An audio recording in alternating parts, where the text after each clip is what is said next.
आमच्या घरातली लाईट समजा रात्री गेली, मुलांचं शिक्षण असतं, कोणाचे आई वडील म्हातारे त्यांना फॅन पाहिजे, पंखा पाहिजे, हॉस्पिटलमध्ये एखादी सर्जरी जर चालू असली, अशा शासनाचा निधी तुम्हाला माहिती आहे, शासनाचा निधी योग्य वेळेत येत नाही. समजा एखादं ऑपरेशन चालू असताना जर ते त्यांचं कार्ड संपलं, रिचार्ज मारलेलं संपलं असेल, तर मग त्या रुग्णाने काय त्याचा मृत्यू होणार. ही साधी गोष्ट जर या शासनाला आणि संबंधित मंत्री महोदयांना माहीत नसेल तर हे दुर्दैव आहे. त्याचप्रमाणे दुसरी महत्वाची बाब म्हणजे आता बघा, आता कमीत कमी 10 ते 12 हजार रुपये डिपॉझिट भरून घेणार.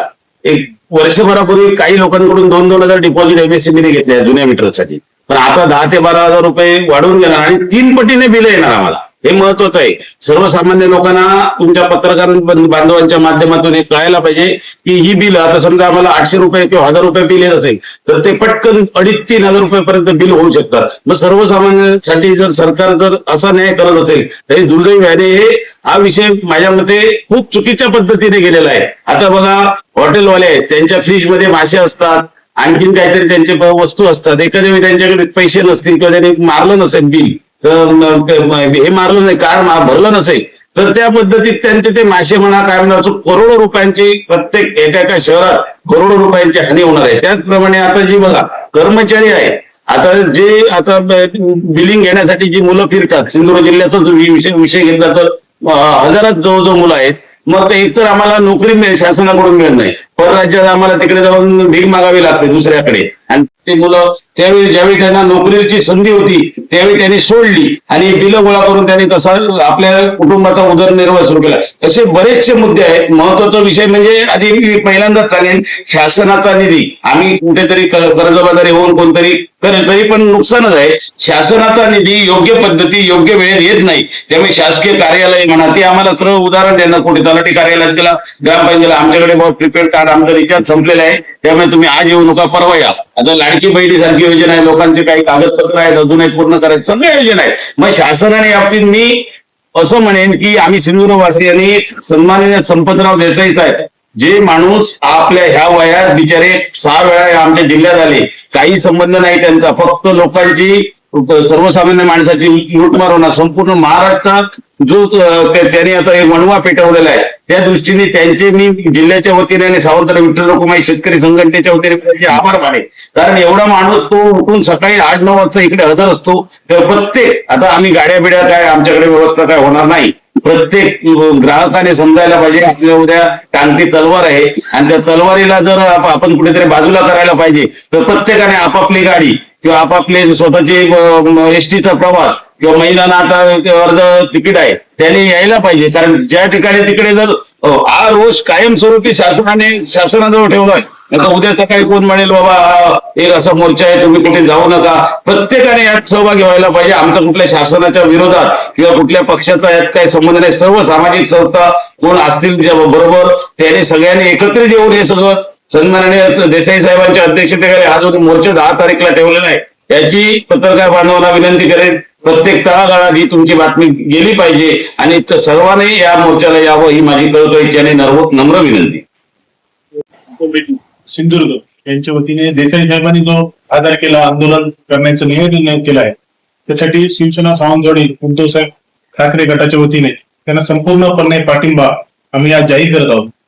खरं तर बघायला गेलं तर आपला सिंधुदुर्ग एक जिल्हा हा पर्यटन जिल्हा म्हणून शासनाने जाहीर केला. त्याच्यानंतर जे आपल्याकडे उद्योग व्यवसाय इतर नाहीये, पण शेतकरी शेतीवर बऱ्याच प्रमाणात अवलंबून आहे आणि तसं मोठा आपल्याकडे रोजगाराची संधी नसताना सुद्धा शासनाच्या विविध ह्याच्यामधनं बरेच लोक या वीज वितरणच्या ह्याच्यामधनं काम करत आहेत, सुशिक्षित बेरोजगार असतील तर. आणि नवीन आता अदानीच्या घशात घालण्याचा जो डाव शासनाने ठरवला आहे, जे हुकुमशाह शासन ज्या हुकुमशाह पद्धतीने राबवत आहे, ते खरंच एक चुकीचं आहे. उद्या भविष्यात जर हा मीटर बसवला तर ह्या आपल्याला बघा, आपल्या मोबाईलमध्ये आपण रिचार्ज मारला, किती पैसे कमवतात काय होतात आपल्याला काहीच समजत नाही.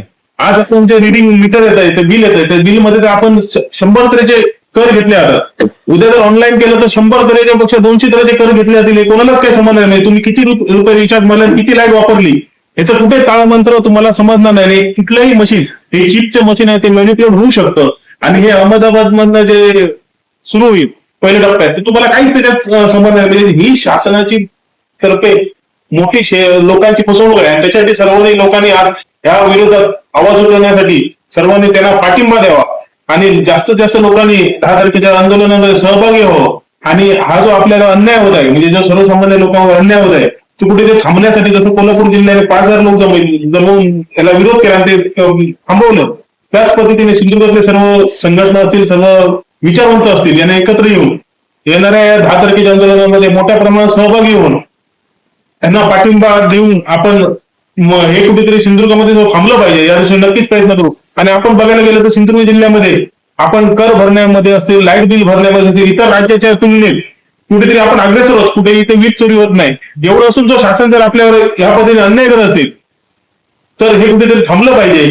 आणि आज ही जी यंत्रणा आहे, जी MSCB ची यंत्रणा आहे, ही सर्वसामान्यांच्या आजपर्यंत आम्ही जे बिलं भरत आहोत आमच्या त्याच्यामधनं यंत्रणा उभी झालेली आहे. लोकांनी जमिनी दिल्या, त्याच्यामध्ये तुम्ही हे घातलं, पोल घातले, इन्फ्रास्ट्रक्चर उभा केला. ह्या आज तुम्ही अदानीच्या घशात घालून लोकांची, सर्वसामान्य शेतकऱ्यांची जो दिशाभूल करतात.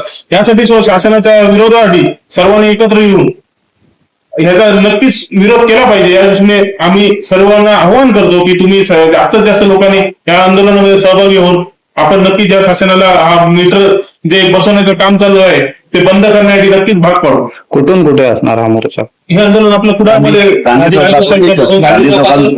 कुडा आणि MIDC मध्ये जे अधीक्षक केंद्राचं कार्यालय आहे त्या कार्यालयात ते सिंधुदुर्ग जिल्ह्यामध्ये 10 तारखेला स्मार्ट आणि प्रीपेड मीटर बसवण्याचा जो निर्णय राज्य सरकारने घेतलेला आहे आणि त्याचा ठेका अदानी उद्योग समूहाला दिलेला आहे. तर या विरोधामध्ये सिंधुदुर्ग जिल्ह्यामध्ये 10 तारखेला कुडाळ येथे अधीक्षक अभियंत्याच्या कार्यालयावर एक व्यापक मोठा मोर्चा आयोजित केला आहे. हा मोर्चा वीज ग्राहक संघर्ष समितीच्या नेतृत्वाखाली असून या मोर्चामध्ये सिंधुदुर्ग जिल्ह्यातील सर्व राजकीय पक्ष, सामाजिक संघटना मोठ्या संख्येने सहभागी होणार आहेत. किमान 10,000 लोक या मोर्चाला येतील अशी तयारी गेले 8-10 दिवसामध्ये आम्ही केलेली आहे. खरं तर हा मोर्चा म्हणजे राज्य सरकारचं जे खाजगीकरणाच्या बद्दलचं जे धोरण आहे, या धोरणाच्या विरोधामध्ये ही लढाई आहे. अदानी आणि तत्सम जे कोण भांडवलदार आहेत, या भांडवलदारांच्या विरोधात ही लढाई आहे.